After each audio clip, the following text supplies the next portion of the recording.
Noong Lunes, pumirma ang Pilipinas at ang Japan ng makasaysayang agreement, ang Reciprocal Access Agreement or RAA.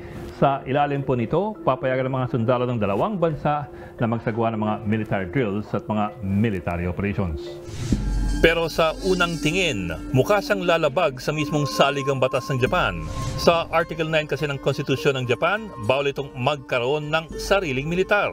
Bakit? Dahil una, tinatalikuran ng Japan ang pakikidigma o anumang use of force para ayusin ang anumang gusot sa pagitan ng mga bansa. At saka hindi rin pinapayagan kailanman ang pagtatag ng Japan ng land, sea, and air forces at anumang tinatawag na war potential. Bakit ang higpit ng saligang batas ng Japan? Ito po'y bunga ng mga pang-aabuso ng Japanese Army at ng Japanese government noong World War II, lalo na sa mga bansa sa Asia katulad ng Pilipinas at ng China. Labis ang kalupitan ng mga puwersa ng Japan noong panahon ng giyera. Nung sumuko ang Japan, sumailalim ito sa US military occupation ni General Douglas MacArthur, ang Supreme Commander ng Allied Powers. At bilang parusa, naglagay ng mga probisyon sa bagong 1947 Japanese Constitution na pipigil sa anumang rearmament o muling pag-aarmas ng Japan. Pero sa mga sumunod na dekada, lumakas ang puwersa at alyansa ng mga komunistang bansa. Kabilang riyan ang China at North Korea.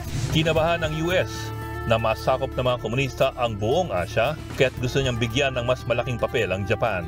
Japan ang naging major staging base of operations ng US laban sa North Korea. Binuo ni MacArthur ang tinawag niyang National Police Reserve na dedepensa dapat sa Japan. Pero hindi pa rin daw ito pag-aarmas. Halimbawa, ang mga tangke ay tinawag na lamang na special vehicles.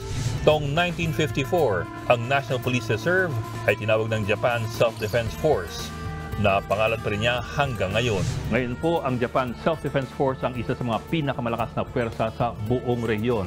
Parati pong nararango sa top 10 militaries of the world. Pero isa ba talaga itong police force? Wala na pong naniniwala dyan. Mismong Korte Suprema ng Japan ang nagsabi, may karapatan ng Japan na depensa ng kanyang sarili. At hanggang ngayon, maingat pa rin ang mga Hapon na hindi sila matulingan na militarist. Halimbawa, ang mga bagong aircraft carrier na Kaga at Izumo, ayaw nilang tawaging aircraft carrier, kahit ang lalamanin nito ay ang mga bagong F-35B fighter jets. Sa halip, ang opisyal na tawag lamang nila dito ay mga multi-purpose operation destroyer. At yan po ang militar na makakasama natin sa Reciprocal Access Agreement. Isang militar na hindi pwedeng tawaging militar mula sa isang bansa na minumulto pa rin ng kanyang nakaraan. Mga kapatid, Cheryl Cosim po, huwag maging huli at maging una sa lahat sa balitaan.